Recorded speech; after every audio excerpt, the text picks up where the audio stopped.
자, 아가서가 중요한 분수령을 이루는 대목은 바로 결혼입니다. 결혼의 이전에 연인 간의 사랑이 결혼이라고 하는 합법적인 하나님께서 정해 주신 가장 신성한 제도, 결혼이라고 하는 그 과정을 지나면서 더 농도 짓고 더 깊어지는 사랑으로 나아가는 것이 아가서의 큰 흐름의 내용이죠. 자, 우리는 이를 통해서 하나님이 허락하신 이 남녀의 만남이 그냥 즐기고 마는 연애 시절로 끝나서는 안 된다는 걸 확실하게 배워야 합니다. 오늘날의 시대는 더더군다나 연애는 반기지만 결혼은 싫어, 이렇게 말하는 이 세상의 일그러진 가치관에 우리는 완강히 저항하면서 하나님께서 남녀가 만나 사랑이 싹트게 하실 때는 그냥 뭐 남사친, 여사친, 요즘에 이런 말들이 많잖아요. 이게 다 세상의 풍속을 보여주는 거예요.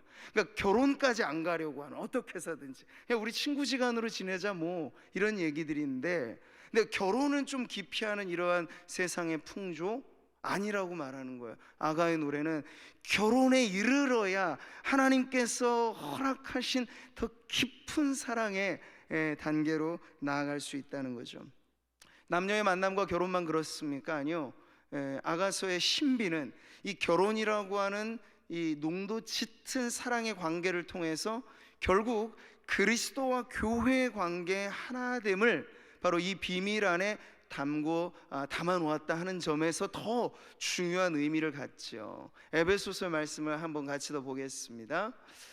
그러므로 사람이 부모를 떠나 그네 아내와 합하여 그 둘이 한 육체가 될지니 이 비밀이 크도다. 나는 그리스도와 교회에 대하여 말하노라. 아멘. 그럼 여러분 기억하십시오. 남녀가 한 육체, 한 몸이 되는 건 결혼 이후에는 허락되지 않았습니다.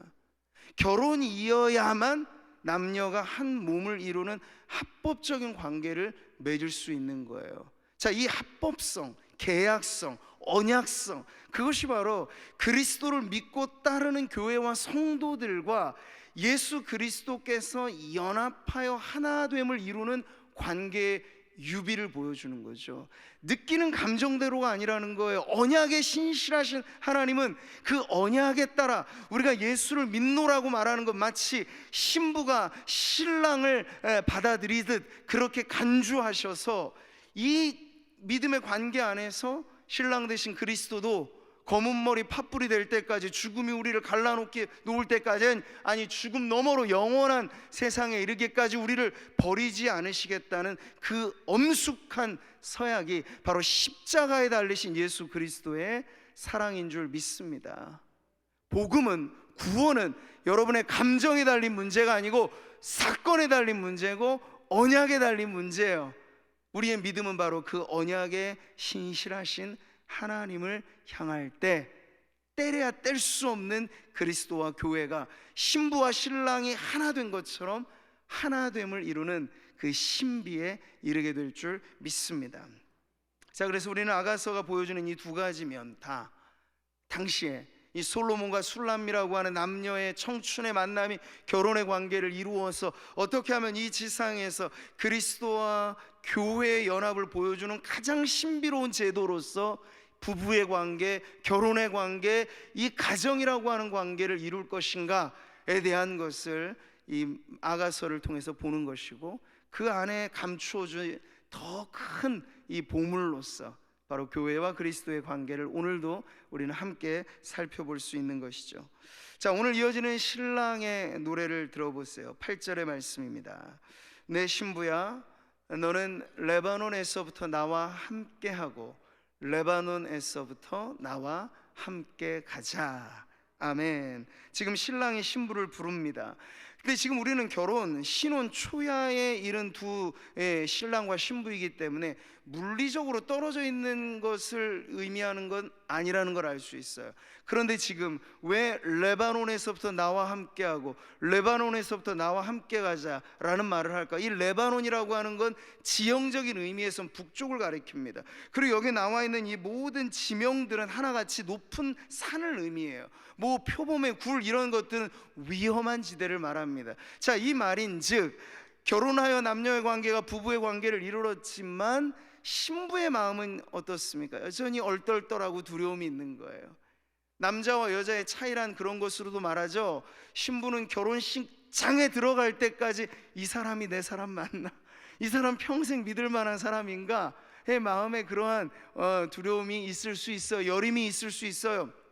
근데 그런 신부의 마음을 붙잡아 주듯 담대하게 신랑은 초청하는 거죠. 나와 함께 가자고, 나와 함께 하자고. 바로 그 마음을 다독여주는 신랑의 노래입니다.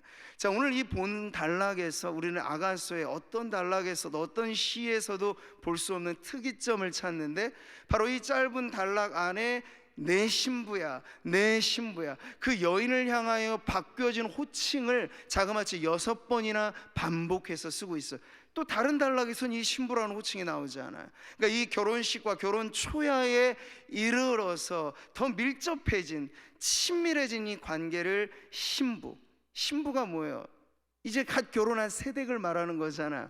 그렇게 신랑이 신부를 연거푸 불러주는 이 대목을 우리는 특이한 부분으로 살필 수 있습니다. 자, 이는 신부를 맞이한 신랑의 기쁨이 이 호칭에서 물씬 배어 나온다는 걸 알 수 있죠. 여러분, 구약성경 아가서의 순서상 다음 편에 나오는 게 뭐죠? 선지서가 나오죠. 이사야서가 나옵니다. 근데 이사야서를 보면 하나님과 하나님의 백성 사이의 관계를 신랑과 신부의 관계처럼 보여주는 대목이 있어요. 그래서 구원받은 하나님의 백성들의 변화된 모습을 특이한 호칭으로 불러주는 대목이 바로 이사야서 9절에 나와요. 같이 보겠습니다. 다시는 너를 버림받은 자라 부르지 아니하며 다시는 내 땅을 황무지라 부르지 아니하고 오직 너를 헵시바라 하며 내 땅을 뷸라라 하리니 이는 여호와께서 너를 기뻐하실 것이며 내 땅이 결혼한 것처럼 될 것임이라. 아멘. 헵시바, 그녀를 기뻐하신다. 뷸라, 결혼한 땅이라고 하는 이러한 특이한 호칭이 누구에게 적용되느냐? 구원받은 하나님의 백성들에게 대한 호칭이 되는 거예요. 여러분, 우리가 이름 석자 가지고 있는 건 아무 뜻없는 이름이 아니죠. 이름에는 다 존재의 의미가 담겨져 있어요.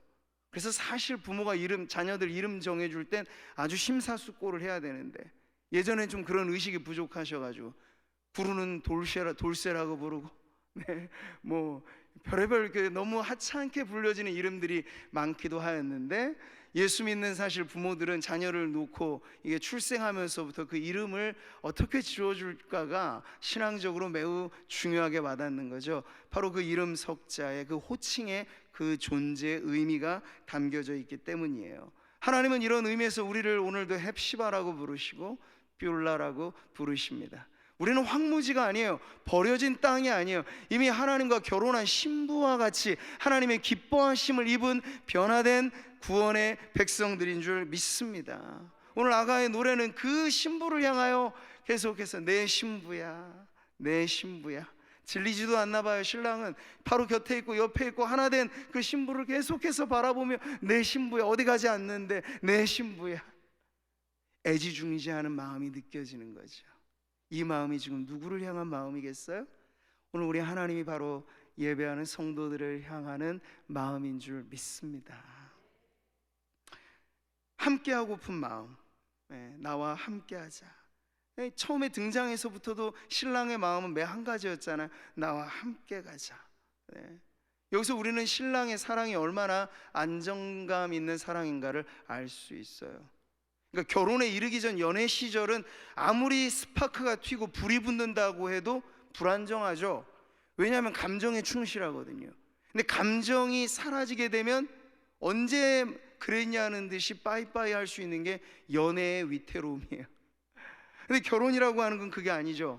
내 마음의 감정에 상관없이 밀물처럼 밀려올 때 있고 썰물처럼 밀려갈 때도 있어요. 근데 나중에 철들었다고 나 사랑을 잘못 알아봤나 봐, 그러지 않기로 약속하는 게 결혼이에요. 근데 요즘에는 이 결혼이라고 하는 제도 자체가 허술해지다 보니까 늦바람 난 사람들이 그게 정당한 것처럼, 나 그때는 철 몰라서 당신이랑 결혼했는데 이제서 사랑에 눈 떴어. 그거 잘못 눈 뜬 거예요. 그 눈 질끈 감으셔야 돼요.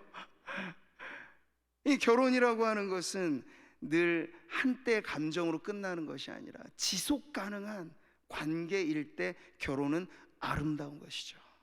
여러분, 사랑을 고린도전서는 이렇게 노래하고 있지 않습니까? 사랑은 언제까지나 떨어지지 아니하되 예언도 패하고 방언도 그치고 지식도 패하리라. 아멘. 여러분, 여기 예언, 방언, 지식 얼마나 소중한 은사들이에요? 얼마나 멋진 것입니까? 근데 사랑에 비길 수 없어요. 이 차이가 있어요. 여러분, 하나님이 우리를 향하여 불러주시는 사랑의 노래는 기능적인 노래가 아니에요. 액세서리가 아니에요. 하나님에게 있어서 사랑은 진짜이고 전부예요. 하나님은 사랑이신 분이세요. 오늘 우리 브라가 찬양대도 그런 어떤 역으로 우리의 마음을 하나님 앞에 잘 고백했잖아요. 우리가 주님께 불러드리는 사랑도 진짜의 사랑이 되려면 감정 의존적인 사랑이 아니고 그것을 뛰어넘는 사랑이어야 합니다. 결혼한 관계에서 비롯된 그러한 사랑, 그것은 기능적이지 않고 소모품적이지 않고 언제나 한결같이 함께하는 마음, 함께 가는 그 동행으로 표현되는 그것이 바로 오늘 이 아가의 노래가, 신랑의 노래를 통해 우리에게 불러주시는 하나님의 사랑의 노래인 줄 믿습니다. 자, 이제 이어지는 두 번째 단락에서 신랑은 계속해서 노래합니다. 같이 보시죠. 내 누이, 내 신부야, 내가 내 마음을 빼앗았구나. 내 눈으로 한 번 보는 것과 내 목에 구슬 한 꿰미로 내 마음을 빼앗았구나. 한눈에 반해버린 표현이 여기 나오는 거죠. 근데 이게 지금 더 소중한 의미는 연애 시절에 첫눈에 반했어요, 그 얘기가 아니에요. 이 첫눈에 반한 사람 이미 지났고 결혼 이후에 이제 어디 가지 않아요. 죽었다 깨나도 내 신부 내 신랑이에요. 근데 되게 사람들의 불성실한 사랑은 어떻게 바뀌죠? 결혼하면 돌변해요. 결혼하면 연애 시절에는 간도 쓸개도 다 빼줄 것 같은데 결혼하면 이제 당신은 내 거 하니까 거의 소유품적인 소유의 개념으로 생각해서 사랑이 식어지죠. 근데 지금 신랑은 그렇지가 않아요.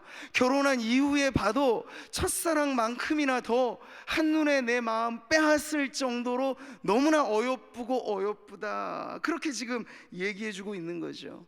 게다가 여기에 호칭이 하나 더 붙여지는 건 내 누이라고 하고 있어요. 결혼해서 신부라고 하는 친밀한 호칭에 더해서 정말 누이같이 더 친근하게 와닿는 그 신부를 향한 사랑의 고백을 하고 있는 거죠. 근데 여러분, 무엇이 과연 이 신랑의 마음을 한 번에 빼앗아 갈 만한 이유가 됐을까요? 우리는 앞부분에서도 처음부터 끝까지 아름답다 어여쁘다 불러주었던 신랑의 노래가 그 이유를 사실은 답하기가 어렵다는 걸 생각해 보았죠. 하나님이 우리를 사랑하신다고 했을 때 우리 성도님들은 그 이유를 뭐라고 생각하십니까? 공부 잘해서? 남들보다 더 멋짐이 있으셔서요? 남들보다 더 착하셔서요? 남들보다 더 성실하셔서요? 그건 아니잖아요. 왜 날 사랑하나? 왜 날 사랑하나? 우린 사실 그 이유에 답할 수 없어요. 먼저 하나님이 날 사랑하실 땐 심지어 내가 하나님 사랑 안 할 때였는데, 심지어 내가 죄인이었을 텐데 그때부터 하나님이 나 사랑하셨다니 사실은 그 이유가 끝을 헤아리기 힘든 이유인 것이죠. 지금 아가에 들려지는 신랑의 노래도 이런 것이에요. 나의 사랑 너는 어여쁘고 아무 흠이 없구나. 정말 흠이 없어서 이렇게 부르는 건 아닐 거라고요.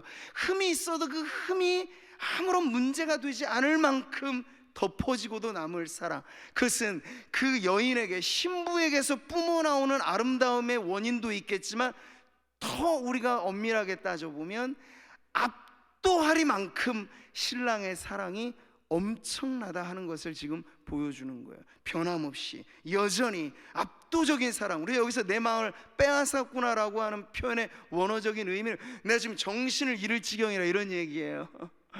내가 지금 압도당하고 있다는 이런 표현이에요. 여러분, 결혼한 신부에게 신랑이 불러주는 이 노래는 바로 오늘 우리를 향하여 부르시는 그리스도의 사랑의 노래인데, 그 노래 우리가 스바냐에서도 보고 또 보고 여러분 잊을만 하면 또 보아야 될 구절과 흡사하죠. 같이 한번 보겠습니다.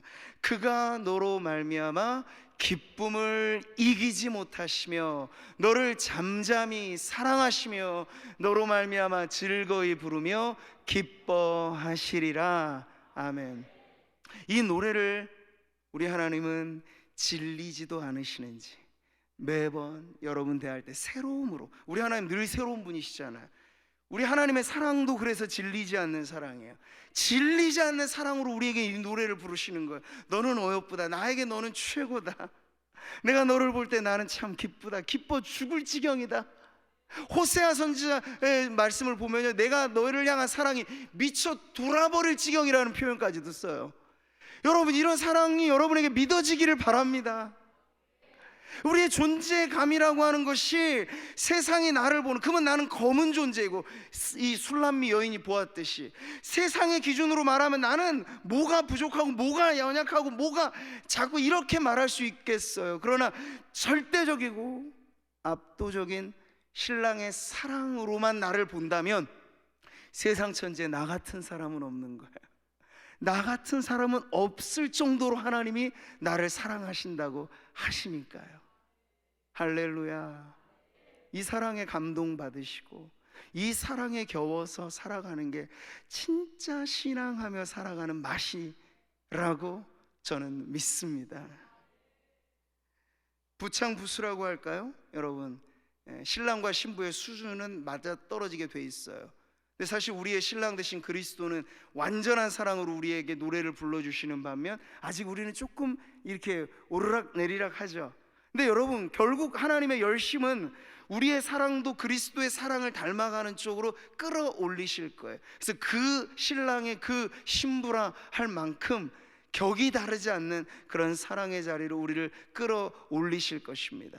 그것을 보여줄 양으로 오늘 신랑은 그 신부가 강렬하게 등장해서부터 고백한 그 고백을 마치 컨트롤 C, 이 복사한다는 표현이에요. 그걸 붙여다가 딱 자기의 고백으로 지금 쓰고 있어요. 10절이죠. 내 누이 내 신부야, 내 사랑이 어찌 그리 아름다운지. 내 사랑은 포도주보다 진하고 내 기름의 향기는 각양향품보다 향기롭구나. 아멘. 이 진한 사랑의 고백을 우리는 아가의 노래가 시작할 때부터 이 신부가 불렀던 노래와 흡사하다는 걸 알게 되는 거예요. 내게 입맞추기를 원하니, 이건 신부의 고백이었죠. 내 사랑이 포도주보다 나음이로구나. 세상의 쾌락을 상징하고 나타내는 이 포도주의 즐거움과 비할 수 없는 그 사랑을 신랑과 신부가 부창부수격으로 서로 손바닥 마주치면서 노래를 불러주고 있다는 것. 사랑하는 성도 여러분, 바라기는 오늘 우리도 압도적인 신랑 그리스도 그 사랑을 받으니만큼 우리도 주님에게 대한 이 격에 맞는 사랑의 고백이 울려 퍼지기를 바랍니다.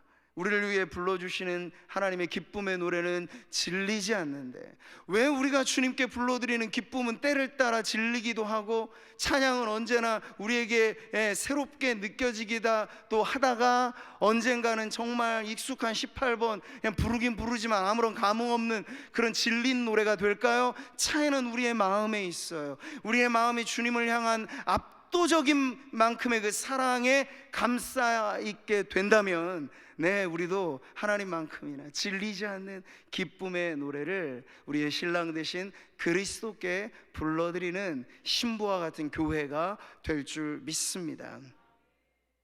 그래서 지금 신랑은요, 신부의 입에서 꿀이 떨어지듯이 달콤한 사랑이 흘러나온다고 고백하고 있어요. 11절이죠. 내 신부야, 내 입술에서는 꿀방울이 떨어지고 내 혀 밑에는 꿀과 젖이 있고 내 의복의 향기는 레바논의 향기 같구나. 아멘. 사실 많은 현대 주석가들은 이런 아가서를 대부분 관능적인 남녀의 사랑의 그런 농밀한 표현으로 해석을 많이 합니다.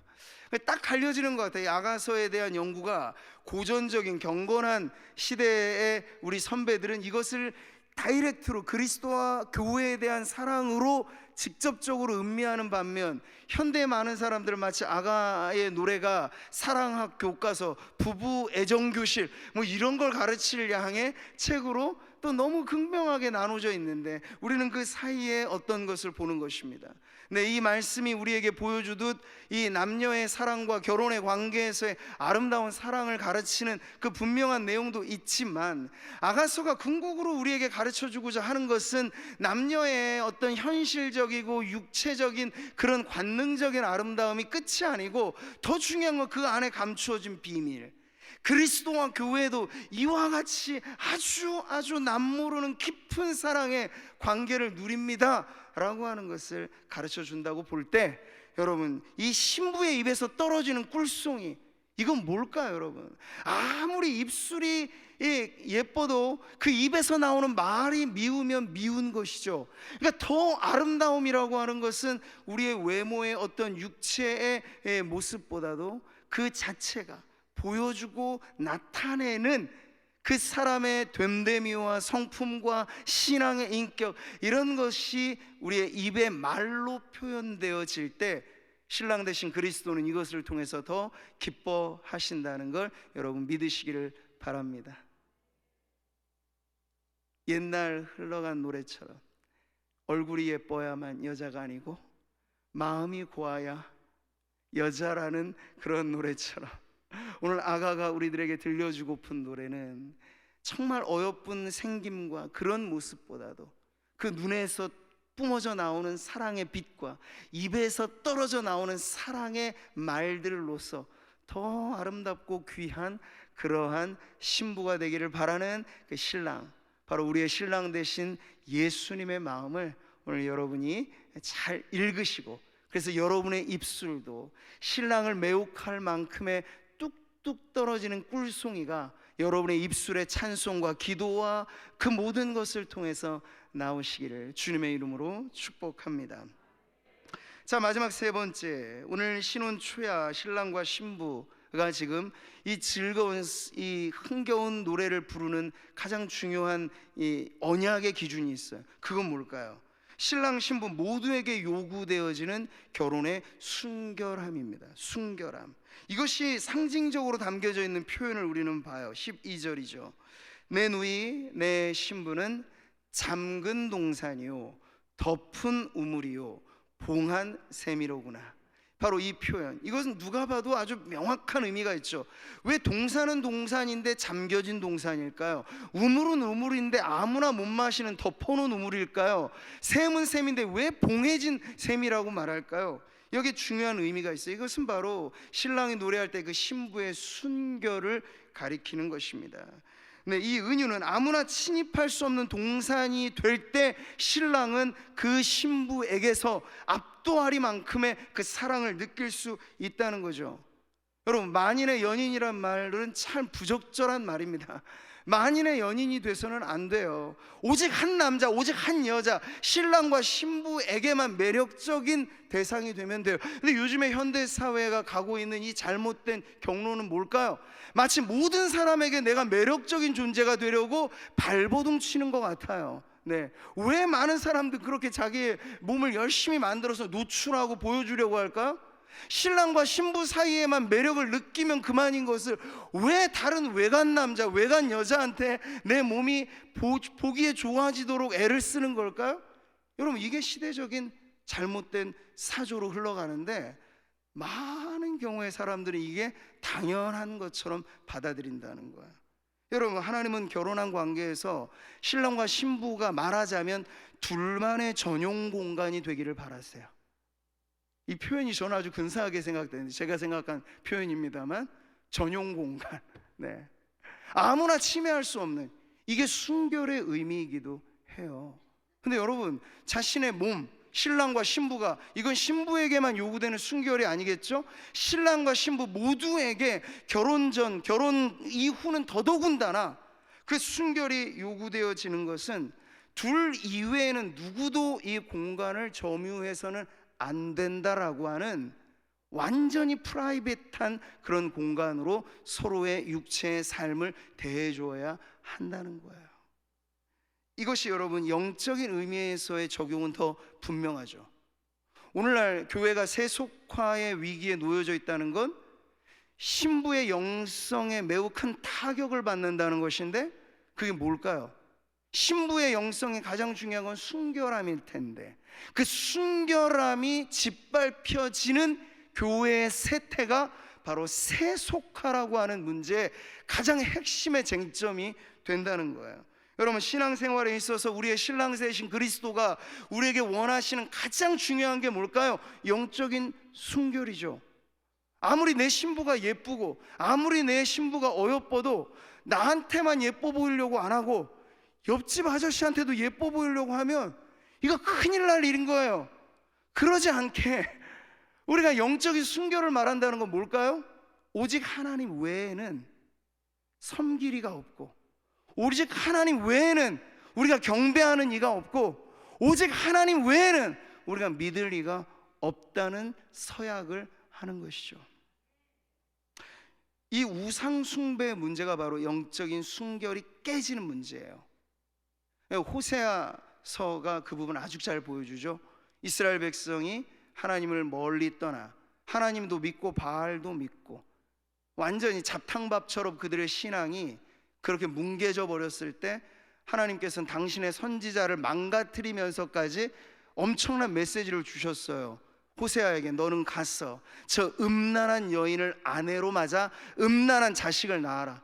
이게 있을 수 없는 명령이거든요. 어떻게 선지자가 부정한 음란한 여자를, 간음한 여인을 아내로 취하란 말입니까? 근데 그러라는 거예요. 왜냐하면 이 시대의 이스라엘 백성이 내 앞에 이렇게 행음하고 음란하였다라는 걸 주님은 눈에 보이듯이 선명하게 보여주시려는 거죠. 여러분, 순결하지 못한 신부의 상태처럼 영적인 순결이 깨어진다는 건 그건 엄청난 관계의 문제가 된다는 거예요. 지금 신랑은 신부를 칭찬하고 있습니다. 봉한 우물이고 덮인 샘이고, 이렇게 말을 해 줌으로써 당신이 지킨 그 정조와 순결로 인하여 나는 당신을 더 어여쁘고 높이 여깁니다. 바로 이러한 고백을 하고 난 다음에 오늘 아가의 노래가 그 잠겨진 동산인 것 같지만 그 안에 영적인 순결을 지킨 교회가 얼마나 많은 열매들을 맺을 수 있는지에 대한 이 열매의 목록이 13절 14절에 보면 7, 8, 9가지나 넘치게 나와요. 이게 지금 뭘 말해주는 걸까요? 결혼한 관계에서의 순결이 그만큼 중요하다는 것과 동시에 그리스도와 신부의 교회의 관계 역시도 이것이 너무나 중요한 문제라 하는 것을 보여주죠. 성경은 오늘날의 여러 가지 많은 이혼의 사유들이 사실은 현대 사회에 있습니다. 아주 사실 목회 상담에 있어서 제일 어려운 문제 중에 하나도 요즘엔 이혼의 문제이기도 해요.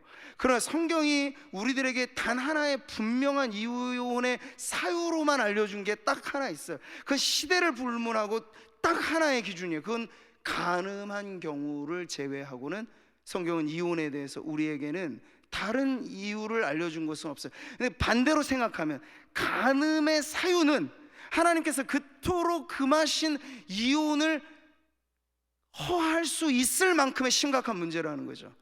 간음이라는 게 뭡니까? 신랑과 신부가 정조를 깨는 거예요. 정절을 깨는 거예요. 순결을 깨는 거예요. 그러면 언제든지 그것은 하나님 앞에서도 그건 더 이상 그 관계는 존속할 수 없다. 이혼을 가능케 하는 문제라는 건데, 여러분, 신랑 되신 그리스도와 신부인 교회의 관계, 주님이 우리에 대하여 많은 죄와 허물을 다 용서하시죠. 근데 주님의 마음에 가장 큰 미움거리가 있다면 그건 뭘까요? 다름 아니에요. 우리의 실수도 아니고 우리의 잘못된 반복된 여러 가지 것들은 다 주님께 나오면 용서함을 받을 수 있어요. 그런데 하나님에 대한 지조 있는 일편단심한 마음이 사라진 채로, 옛날 이스라엘이 그랬던 것처럼 우리가 오늘도 바알을, 눈에 보이는 바알 상을 만들진 않겠지만 요즘에 가장 강력한 우상은 있잖아요. 돈의 신이 그렇잖아요. 하나님을 섬기듯이 돈을 섬긴다면, 하나님을 섬기듯이 사상을 섬긴다면, 하나님을 섬기듯이 어떤 사람을 우리가 신뢰한다면 그게 곧 우상인데, 바로 그 우상이 우리의 마음에 점유하고 있는 한 우리는 간음한 신부와 다를 바 없는 입장에 있다는 거. 이거 아주 엄중한 메시지예요. 정절을 잘 지킨 신부는 신랑에게 있어서 최고의 선물입니다.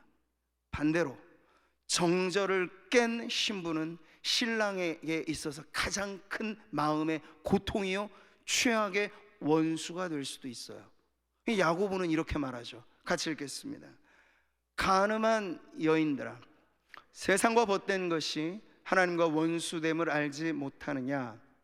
그런즉 누구든지 세상과 벗이 되고자 하는 자는 스스로 하나님과 원수되는 것이니라. 아멘. 여기 간음한 여인들아, 이게 실제 간음자만을 말하는 게 아니고요, 세상과 벗된 교회의 상태를 표현하는 거예요. 세상과 벗됐다는 거. 오늘날 우리가 쉽게 결코 여겨서는 안 될 세속화라고 하는 것이 바로 그겁니다. 하나님 좋아요. 그런데 하나님 아닌 다른 것도 좋아요. 내 마음의 공간을 하나님의 차지하시는 전용 공간으로 만드는 게 아니고 세상 신이 얼마든지 들어와서 내 안에 휘집고 다녀도 나는 좋아요라고 말한다면 그건 정절을 깨버린 신부이므로 세상과 벗된 것이 하나님과 원수가 된다는 이 말씀은 오늘도 오늘의 교회의 경종을 알리는 말씀이 아닐 수 없는 거죠. 다시 한번, 오늘 우리는 이 아가의 노래, 신랑이 달콤하게 들려지는 이 노래 소리에서 결혼한 부부뿐만 아니라 신랑 되신 그리스도와 신부 된 교회 안에 가장 중요한 것은 순결의 문제라고 하는 것을 다시 한번 배우게 됩니다. 그래서 여러분, 우리가 구약의 모든 율법을 집대상에서 엑기스로 짜내면 나오는 게 10계명, 10계명이잖아요. 그 10계명에서도 순서가 중요한데 가장 앞선 첫 2계명이 뭐냐고 물으신다면 성경은 이렇게 답하죠. 너는 나 외에는 다른 신들을 내게 두지 말라. 너를 위하여 새긴 우상을 만들지 말고. 네, 하나님 외에 다른 것들에 눈길을 두거나 하나님보다 다른 것을 더 중요하게 생각하는 그것이 우상의 숭배라면, 네, 여러분, 우리의 마음을 얼마나 정절로서 영적인 순결로서 단속하고 지키고 보호해도 쉽지 않은 것이 지금 이 세상이라고 하는 것을 여러분 잊지 마시기를 바랍니다. 오늘도 우리는 신랑의 노래를 듣듯 우리를 향하 불러주시는, 질리지 않게 부르시는 그 기쁨의 노래가, 다만 우리가 부끄럽지 않게 들으려면 우리도 주를 향한 이 순결한 신앙이 담보로 될 때, 다른 건 부족해도 좋아요, 모자라도 상관없어요. 애당초 주님은 이걸 기준으로 우리를 사랑하신 것이 아니니까. 그러나 주님의 사랑받는 신부로서 지조 있는 신앙의 일편단심이 흔들려지면, 곧 하나님 외에 다른 것이 우리의 마음을 점유하고 하나님보다 더 중요한 것이 우리의 마음을 휘집고 다니게 만든다면, 우리를 향하여 부르시는 신랑 되신 그리스도의 노래를 우리는 과연 기쁨으로 들을 수 있겠습니까? 부끄럽고 부끄럽게 들릴 것입니다. 혹 지금 그 노래가 부끄러움으로 들려지신다면 그것이 우리가 가장 우선해서 회개할, 하나님, 제가 신부된 교회요 성도로서 그리스도보다 더 하나님 내 마음을 차지하고 있는 바로 이것이, 바로 이 문제가 저로 하여금 이 부끄러움을 느끼게 하는 죄이오니 하나님이요 이 죄인을 용서하여 주소서. 여러분, 기도하시며 날마다 신랑의 사랑 앞에 부끄러움 없는 신부의 순결로 우리의 영적인 순결함을 가지고 하나님 앞에 나오는 우리 모든 성도들 되시기를 주님의 이름으로 축복합니다. 그럴 때 오늘 우리는 아가서의 마지막 대목에 부끄러움 없이 담대하게 나아가는 신부의 노래가 또한 우리의 노래가 될 것입니다. 오늘 16절은요 쭉 신랑의 노래를 듣고 화답하는 신부의 화답가예요. 같이 한번 우리가 신부가 된 것처럼 불러보도록 하겠습니다. 같이 한번 읽어보죠. 북풍아 일어나라, 남풍아 오라. 나의 동산에 불어서 향기를 날리라. 나의 사랑하는 자가 그 동산에 들어가서 그 아름다운 열매 먹기를 원하노라. 아멘. 북풍을 불라하고 남풍을 오라 합니다. 이 바람 저 바람 상관없이 불어도 좋다는 얘기예요. 날 한번 흔들어 보라는 얘기예요. 날 흔들어도 나올 건 그 신랑을 향한 아름다운 향기밖에 없으니 날 흔들어 보라는 거. 이 얼마나 담대한 외침입니까? 근데 만약 우리가 앞서도 말씀드린 것처럼 신랑은 기껏 우리를 향하여 노래 부를 때 당신은 봉한 샘물이고 나만의 전용 공간으로 당신을 지켜주니 참 고맙구려 했는데, 내가 내 마음을 알아요. 내 마음은 전혀 그 순결이 지켜지지 않았다고 한다면 신부처럼 이렇게 담대하게 부를 수 있을까요? 조마조마하겠죠. 바람이 불까 무서워서. 왜 내가 흔들리면 이 흔들림 속에 아름다운 향기가 나오는 게 아니라 흔들림 속에 악취가 풍겨날까 겁이 나는 거죠. 북풍이 불든 고난의 바람이 불어와도 남풍이 불든 어떤 우리의 삶의 순조로운 일들이 오든지 간에, 여러분, 오늘 신랑이 기뻐하는 신부의 이 아름다운 모습에 우리도 동참하여 한 점 부끄러움이 없는 신앙의 삶을 살아간다면 저와 여러분, 고난의 바람이 와도 좋습니다. 어떤 어려움의 바람이 불어차도 상관없습니다. 왜요? 그 바람이 우리 안에 있는 그리스도에 대한 순결한 사랑의 향기를 흩날리게 만들 것이기 때문에, 네, 이러한 담대한 외침이 저와 여러분의 노래가 되어서 오늘 처음부터 끝까지 내 신부야, 내 신부야, 내 신부야 노래하는 신랑 되신 그리스도 앞에서 우리도 참 사랑하는 내 신랑 그리스도 앞에 부끄러움 없는 이 사랑의 고백으로 나아가게 되기를 주님의 이름으로 축복합니다.